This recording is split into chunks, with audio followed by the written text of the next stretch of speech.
मायका और ससुराल। लड़की की शादी होती है और शादी संपन्न होने के बाद विदाई का समय आ जाता है और लड़की के घर वाले लड़की के पास एक एक करके उसके कमरे में जाते हैं और समझाते हैं। सबसे पहले माँ जाती है और कहती है अपनी बेटी से, बेटी कल से जल्दी उठना और सबसे पहले उठकर नहा धो लेना, फिर पूजा पाठ करके रसोई घर का सारा काम अब से तुझे ही संभालना है। देखना कोई गलती न करना, वहाँ तेरी माँ नहीं होगी समझाने के लिए। सारा काम ध्यान से करना। पति को दफ्तर से आने के बाद पानी, फिर कुछ देर बाद खाना और फिर वह जो भी बोले कर देना। सासू माँ की सेवा करना और घर के सभी लोगों का ध्यान रखना। फिर कुछ देर बाद पापा आते हैं और कहते हैं, बेटी और अपने ससुराल को ही अपना घर समझना और सबका ख्याल रखना। अपने माँ बाप के मान सम्मान को मिटने ना देना बेटी। और इतना कहकर पिता की आंखों में आंसू आ जाते हैं और वह वहां से निकल जाते हैं। फिर भाई आता है, आंखें आंसुओं से भरी होती हैं और चेहरे पर मुस्कान के साथ बोलता है, लगता है तू अब ससुराल चली ही जाएगी।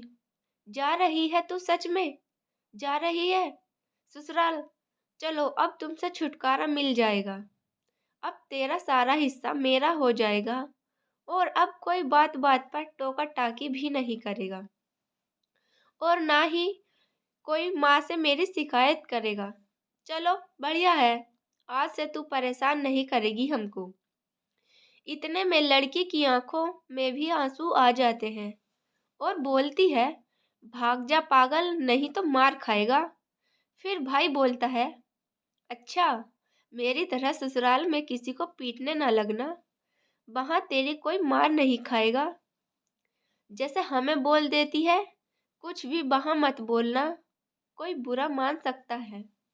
और फिर दोनों रोते हुए एक दूसरे के गले लग लेते हैं और साथ में दोनों के मुंह से निकलता है, तेरी बहुत याद आएगी, अपना ख्याल रखना। और भाई आंसू पूछते हुए बाहर निकल जाता है और इसी तरह परिवार के सभी लोग आकर समझाते हैं। अब से जाने के बाद विदा होने का समय आ जाता है और लड़की सोचती है, एक तो अपना घर छोड़कर मैं जा रही हूँ, ऊपर से इतना कुछ घर वालों ने बता दिया। इसके पहले तो कभी कुछ ऐसा नहीं करना पड़ा, कैसे इतना कुछ संभाल पाऊंगी? यही सोचती रहती है। तमाम तरह के मन में ख्याल आते हैं और फिर विदाई करके घर वाले लड़की को विदा कर देते हैं। यहाँ तो माँ बाप को इतनी फिक्र होती है, इतना कुछ कैसे संभालेगी मेरी बेटी, हमेशा से कुछ खुले ख्यालातों वाली मेरी बेटी अब किसी की पत्नी और किसी की बहू और किसी की जेठानी, किसी की भाभी बन गई है।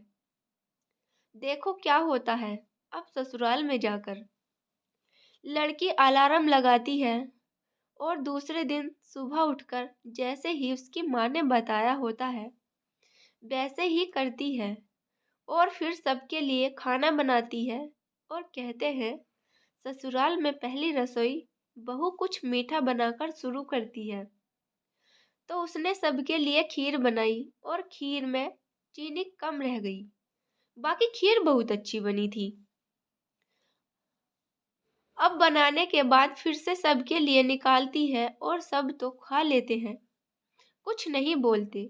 फिर सास जाकर, बेटा और पति बैठा होता है तो जाकर बोल लगती है, लग रहा है घर वालों ने कुछ सिखाया नहीं, चीनी देखो कैसे डाली थी, लग रहा था कि खीर नहीं चावल खा रहे हों।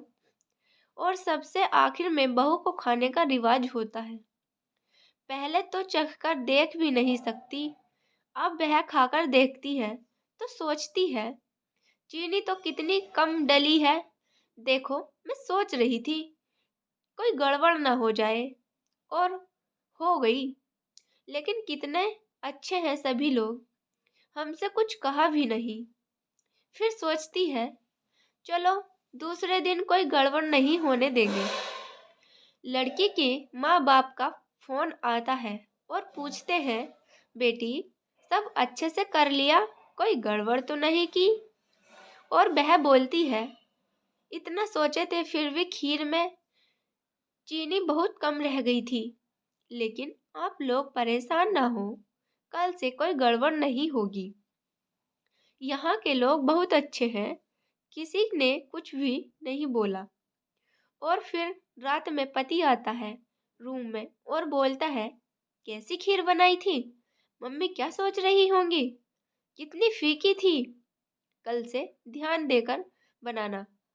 इसी तरह लड़की घर के सभी काम सीख जाती है। कल सारा दिन मस्ती करने वाली लड़की अब एक पत्नी और बहू और भाभी बन जाती है। कुछ दिनों बाद उसके घर वाले आते हैं और उसको देखते हैं। इतना ज्यादा अंतर पहले और अब में।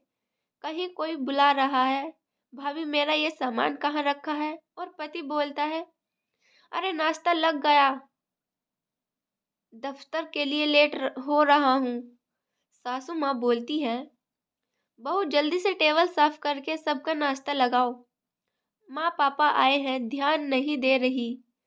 और तुम्हारे ससुर जी को भी निकलना है, वह जल्दी जल्दी सारे काम करती है और सबको नाश्ता करवाकर सारा घर साफ करती है, बर्तन धुलती है, फिर खाना बनाती है।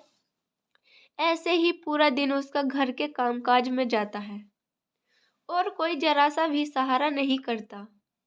यह सब देख माँ बाप के आंखों में आंसू आ जाते हैं। और फिर जब वह सारे काम कर लेती है तो माँ बाप के पास बैठती है और माँ बाप बोलते हैं कि बेटी कोई दुख तो नहीं है तुम्हें? तो वह अपने आंसू पूछते हुए, नहीं माँ, कोई दुख नहीं है, बस आप सबकी बहुत याद आती है। और माँ छोटू कैसा है? वह अब आप लोगों को ज्यादा परेशान तो नहीं करता?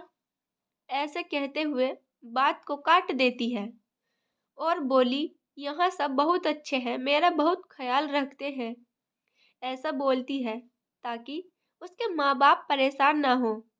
और माँ बाप कहते हैं, बेटी ऐसे ही खुश रहे तू और अपना ख्याल रखना। अच्छा, अब हम लोग चलते हैं। जब माँ बाप चले जाते हैं तब वह कमरे में जाकर छुपकर बहुत रोती है और खुद से ही बातें करती है कि क्या बताऊँ माँ, मेरी तो पूरी जिंदगी ही बदल गई। कभी खुद के लिए समय नहीं निकाल पाती, सारा दिन ऐसे ही निकल जाता है। और फिर सास आती है और बेटे से कहती है, माँ बाप आए थे, पता नहीं क्या पट्टी पढ़ाकर गए होंगे। अब बताओ दोस्तों, ऐसा बहुत लोगों के साथ होता है। अगर ऐसा होता रहा तो ससुराल और मायके में हमेशा अंतर होता रहेगा। जब तक कि आप दूसरों के घर से आई बेटी को अपनी बेटी नहीं समझेंगे, ऐसा करने से ही रिश्ते बिगड़ते हैं। सारी बेटियां ऐसी नहीं होती और तभी रिश्ते बिगड़ते हैं। अब वह काम कर रही है तो सभी को करवा लेना चाहिए, क्योंकि वह आपकी मजदूर बनकर तो नहीं आई है, आपके घर की बहू है जो आपके लिए सब कुछ छोड़कर आई है। अब आप लोग ऐसे करोगे तो सास ससुर और माँ बाप ससुराल मायके में हमेशा ऐसे ही फर्क होता रहेगा।